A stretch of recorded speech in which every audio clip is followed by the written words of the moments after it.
वज़ीर-ए-आज़म शहबाज शरीफ ने वाज़ेह कर दिया, भारत पाकिस्तान के पानी की एक बूंद भी नहीं छीन सकता। फ़ज़ाई जंग में भारत के 6 तैयारे गिराए। आइंदा जारियत पर ऐसा सबक सिखाएंगे कि दुश्मन कानों को हाथ लगाएगा।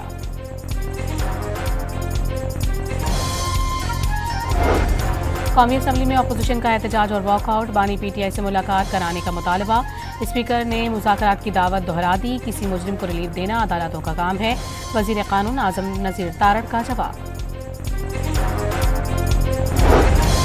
मौलाना फजलुर रहमान से पार्टी रहनुमाओं की मुलाकात। मुल्की सियासी सूरत हाल पर तबादला ख्याल। मस्जिद के इन्हदाम पर इजहार तशवीश। वज़ीर तवानाई सिंध का कराची के शहरियों को सस्ती बिजली फराहम करने का ऐलान। नई अथॉरिटी के जरिए बिजली की फराहमी में इक्तिसादी जोन तरजीह करार।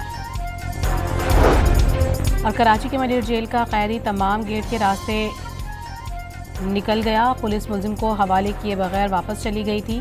DIG जेल का मौका।